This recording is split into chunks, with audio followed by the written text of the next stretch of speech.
Mulai. Oh, lupa aku. Oke. Aduh. Halo Rek, gimana kabar kalian semua di sana? Saya harap semua baik-baik aja. Oke, saya ada pertanyaan nih buat kalian. Satu pertanyaan. Apa ya tadi ya? Saya ada pertanyaan ini buat kalian. Satu pertanyaan. Pernah nggak kalian mengalami gejala trauma atau shock karena kalian pernah mengalami kejadian sesuatu yang terjadi yang di dalam hidup kalian? Pernah nggak? Misalnya nih, contoh, kalian shock karena diputus pacar, kalian shock karena ditikung teman, atau mungkin kalian pernah shock jatuh dari motor, jatuh dari mobil, jatuh dari lantai 5, terus kalian nggak mati. Kayaknya itu nggak mungkin ya. Goblok!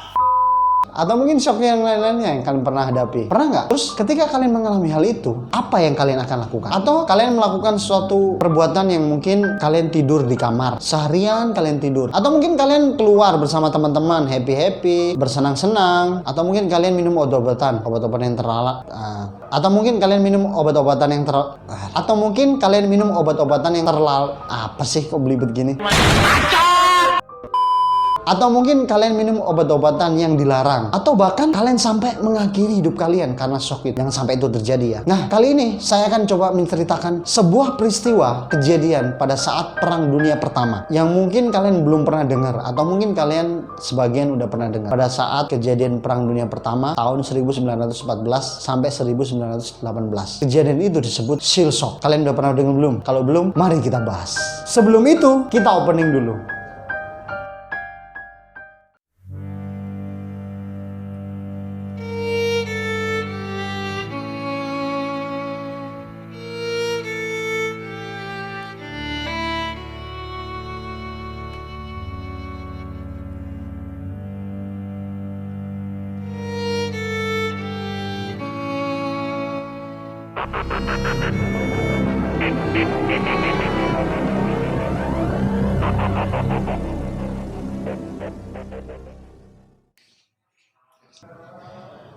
Oke, kita akan bahas.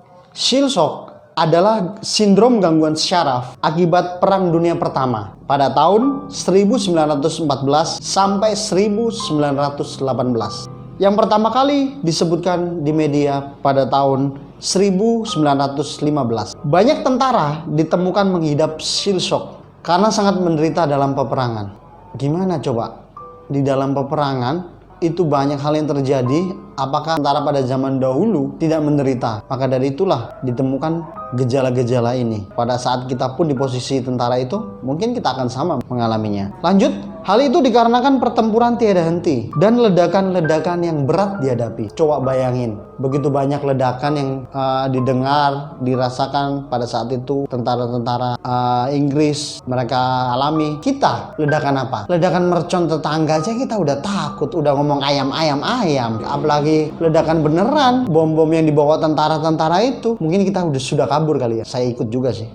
Oke. Lanjut, pasukan yang menderita Shell Shock akan mengalami kesusahan tidur. Mereka selalu panik mendengar suara keras, tembakan, dan teriakan-teriakan serupa. Coba, orang yang mengalami Shell Shock akan mengalami kesusahan tidur. Pertanyaannya, kalian susah tidur nggak? Kalau kalian susah tidur, mungkin kalian mengalami itu. Kalian pernah ngalami ini nggak? Panik mendengar suara keras. Mungkin ada beberapa orang ya yang mungkin tidak bisa mendengar suara-suara tertentu atau tidak bisa mencium bau-bau tertentu. Mungkin ada dari antara kalian. Tembakan dan teriakan-teriakan serupa itu yang dialami tentara-tentara pada saat Perang Dunia Pertama. Lanjut, Shell Shock sungguh menyeramkan hingga mempengaruhi kemampuan mereka untuk berjalan dan berbicara. Lihat jalannya loh, bukan kayak orang normal. Jadi jalannya tuh pincang-pincang, terus miring-miring, kepalanya miring-miring. Kemudian mereka sering jatuh, berbicara juga nggak bisa bicara normal. Kayak saya ini, sombong amat ya saya. What the fuck? Mereka nggak bisa, mereka berbicaranya terbata-bata, tidak normal. Mereka berbicara seperti orang gagap, jadi seperti gitu. Bukan seperti kita yang bisa berbicara dengan normal. Itu akibat dari penderitaan mereka yang mereka alami, yaitu Shell Shock, mempengaruhi kemampuan berjalan dan berbicara. Lanjut, gejala yang terkait dengan Shell Shock mulai muncul pada tahap awal perang. Pasukan Inggris adalah salah satu yang melaporkan gejala ini. Jadi orang yang pertama melaporkan gejala ini adalah pasukan Inggris. Akhirnya gejala ini tersebar ke seluruh wilayah, bahkan seluruh dunia. Ia dikaitkan dengan cedera kepala dan ditandai dengan tinnitus, atau yang bisa disebut dengan mendengar hal yang tidak ada, seperti trauma-trauma, mendengar sesuatu yang mungkin teriakan-teriakan, ledakan-ledak, pembantaian, suara-suara bom, dan lain-lain, sakit kepala, pusing, amnesia, dan tremor. Itulah gejala-gejala yang ditandai ketika orang mengidap seal shock. Pada 1914, jumlah tentara Inggris yang melaporkan gejala ini mencapai 4%. Sedangkan untuk petugas mencapai 10%. Gimana? Lumayan banyak kan? Seal shock yang berupa masalah psikologis dan emosional ditentang oleh sebagian besar dokter dan pejabat. Jadi pada waktu itu, para dokter dan para pejabat itu menentang orang-orang yang menyatakan bahwa adanya gejala-gejala seal shock. Menurut mereka, itu adalah gangguan luar atau fisik. Ini menurut para dokter dan pejabat-pejabat pada waktu itu. Para penderita seal shock kemudian dicap sebagai seorang pengecut, tidak berkarakter, yang kehilangan kejantanan. Jadi orang-orang yang mengidap seal shock itu mereka dianggap bahwa mereka itu penakut, pengecut, mereka tidak berani, dan mereka dianggap juga kehilangan kejantanan mereka. Seakan-akan mereka tidak seperti laki-laki, padahal mereka trauma ini. Tapi ada orang yang beranggapan seperti itu. Tentara Inggris yang menderita seal shock akan diadili karena kepengecutan dan desersi, atau yang bisa disebut pengingkaran tugas. Bukanlah hal biasa bagi pasukan Inggris untuk dieksekusi karena kejahatan perang, tapi itu memang terjadi. Mereka, tentara-tentara Inggris pada waktu itu yang menderita seal shock, itu diadili orang-orang sekitar sana itu karena mereka pengecut dan desersi, yaitu pengingkaran tugas. Mungkin anggapan mereka, tentara-tentara itu sudah tidak mau bertugas lagi di medan perang, sehingga mereka menganggapnya seperti itu. Lanjut, sedikit dari 3.000 tentara yang menerima hukuman mati. Jadi pada waktu itu, teman-teman, orang-orang yang mengidap seal shock yang tidak bisa disembuhkan dengan cara apapun, mereka dihukum mati untuk mengakhiri penderitaan mereka. Lihat betapa kejamnya pada waktu itu. Ada 3.000 tentara yang menerima hukuman mati. Beberapa dihukum karena menjadi pengecut, namun kebanyakan dianggap desersi. Nah teman-teman, saya coba untuk mencari tahu apa itu shock. Bagaimana pengetahuan tentang shock di salah satu pengetahuan tentang medis. Shock itu adalah kondisi yang sangat berbahaya. Jika seseorang mengalami shock tidak ditangani, itu akan bisa menyebabkan komplikasi bahkan sampai kematian. Jadi kalau kamu atau kalau kita semua melihat seseorang yang mengalami shock, pertolongan pertama yaitu bawa dia ke rumah sakit sehingga dia dapat ditangani dengan baik. Karena apa? Bahayanya bisa sampai dia mati atau bahkan sampai komplikasi. Begitu bahayanya shock itu teman-teman. Dan banyak lagi pengetahuan tentang itu, tentang shock kalau kita cari tahu. Iya. Lanjut, konsep seal shock itu tidak dapat didefinisikan dengan jelas karena ada dua pandangan. Aduh, apa tadi?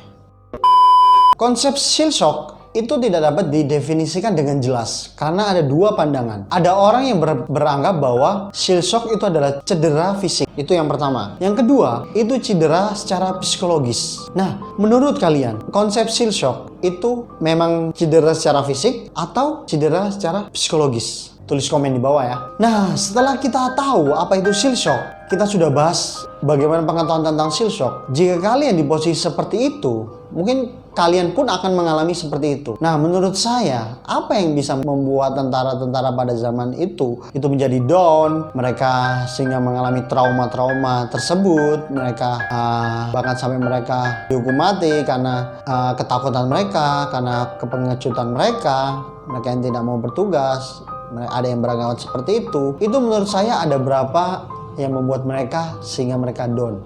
Yaitu apa teman-teman? Yang pertama, suara-suara dari mesin pesawat tempur yang ada di atas langit. Kalau misalnya nih kita lihat pesawat di atas, pesawat-pesawat yang terbang ya, kita lihat senang gitu. Coba bayangin, kalau pesawat-pesawat musuh terbang di atas kita, itu bukan hanya satu pesawat, itu ada 20 pesawat atau bahkan 30 pesawat terbang di atas kita. Apa yang kita rasakan? Pastinya ketakutan. Yang kedua, tank. Kalian pernah lihat tank? Mungkin di video game atau gambar-gambar atau di buku-buku. Apa kalian pernah mendengar suaranya tank? Seperti apa? Pada zaman dahulu, mereka yang mendengar suara-suara tank, mereka yang mendengar gerakan roda-rodanya itu ketika tank mau lewat, roda-rodanya itu kan saling bergesekan. itu mengeluarkan suara-suara yang membuat tentara pada waktu itu menjadi takut. Bagaimana nggak takut? Itu tank, bukan mobil biasa. Tank terbuat dari bahannya pasti lebih kuat daripada mobil-mobil biasa. Iya.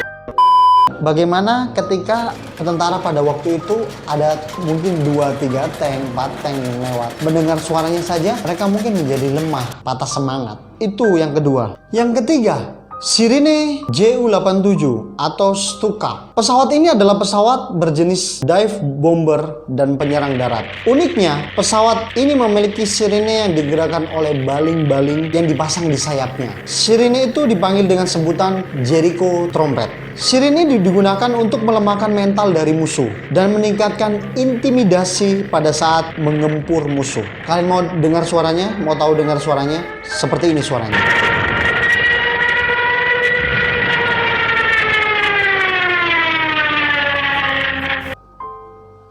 Yang keempat disebut dengan Katyusha, peluncur roket yang sangat tidak akurat namun memiliki rate of fire yang sangat besar atau daya ledak. Kekuatan destruktifnya membuat senjata ini sangat efektif dalam menghancurkan apapun di lokasi yang diinginkan. Bayangin, roket itu meluncur di rumah kalian, satu RT, satu RW, kena semua itu.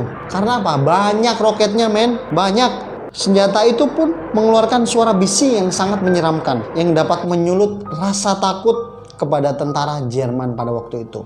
Kalau misalnya kita dengar suaranya aja, itu mungkin kita sudah kencing di celana. Yang berikutnya adalah sirine serangan udara. Sirine ini dipakai untuk mengingatkan atau dipakai untuk tanda. Pada saat itu dipakai untuk tanda bahwa pesawat musuh akan datang dan menyerang mereka. Jadi orang-orang yang mendengar sirine ini akan ketakutan berlari dan mereka akan sembunyi ke tempat yang aman sampai semuanya kondisi menjadi baik lagi. Sirine ini ketika dibunyikan semua orang akan takut. Gimana nggak takut? Yang datang pesawat musuh, pasti kita mati. Kalau misalnya kita di rumah dibom, udahlah pasti kita mati. Anjay. Nanti dipotong aja mas ya. Berikutnya, roket V1. Roket V1 memiliki suara getar khas yang berasal dari mesin pulsejet Argus AS014 yang terpasang padanya. Jika kamu mendengar roket ini datang di atas langit, suaranya akan bertambah keras dan lebih keras lagi seiring waktu. Ini yang paling ditunggu-tunggu. Selama kamu masih mendengar suaranya, suara mesin itu, kamu masih baik-baik aja. Tapi jika suaranya berhenti terdengar, bom akan jatuh dan meledak di suatu tempat sekitarmu. Bayangin betapa bahayanya senjata-senjata pada waktu itu yang dipakai untuk perang dunia. Sehingga menurut saya secara pribadi, kenapa sampai tentara pada waktu itu ketakutan, mengalami trauma, mengalami shell shock yang membuat mereka itu gangguan syarafnya, mereka berjalan tidak seperti orang normal, mereka berbicara tidak seperti orang normal, mereka melihat pun sudah tidak karu-karuan, mereka yang tidak bisa tidur. Karena apa? Karena mereka mengalami kejadian yang tadi saya sebutkan. Roket yang meluncur dengan bebasnya, bom yang dijatuhi dengan banyaknya, pesawat-pesawat tempur musuh yang datang beribu-ribu, mungkin banyak yang datang terus menghancurkan di mana musuh berada. Bagaimana mereka mengalami itu dan mereka melewati itu semua sehingga mereka sampai menderita yang disebut dengan shell shock. Bayangin, itu di posisi kalian. Kalian ada di posisi mereka. Apa yang kalian lakukan? Lari terbirit-birit? Atau kalian sembunyi di lemari? Kayaknya nggak mungkin deh. Pasti bakal ketahuan kalau sembunyi di lemari. Atau kalian sembunyi di kolong tempat tidur. Dan itu juga nggak mungkin. Diam! Diam! Kita patut memberi apresiasi kepada tentara-tentara bangsa kita, bangsa Indonesia yang memberi kemerdekaan yang bisa kita rasakan sampai saat ini, kemerdekaan Indonesia. Kalau misalnya kita masih dijajah sampai saat ini, apa yang kita alami? Pastinya ketakutan, khawatir, cemas, mungkin kita bisa mengalami shell shock itu sendiri, trauma, bahkan kita seperti kayak orang gila kalau kita masih dijajah sampai saat ini. Bahkan saya pun nggak bisa bikin konten. Apaan sih? Nggak nyambung. Itulah teman-teman, kita patut bersyukur, berterima kasih kepada tentara-tentara bangsa Indonesia ini yang telah menjaga bagaimana keamanan bangsa ini. Kita terus berdoa untuk mereka agar mereka itu diberi kekuatan, kesehatan, sehingga mereka dapat menjaga keamanan bangsa ini. Ya, Beginilah penjelasan tentang shell shock, gangguan sindrom yang dialami oleh tentara pada saat Perang Dunia Pertama 1914 sampai 1918. Jika kalian menginginkan cerita-cerita mistis, jika kalian menginginkan cerita-cerita misis. Goblok. Jika kalian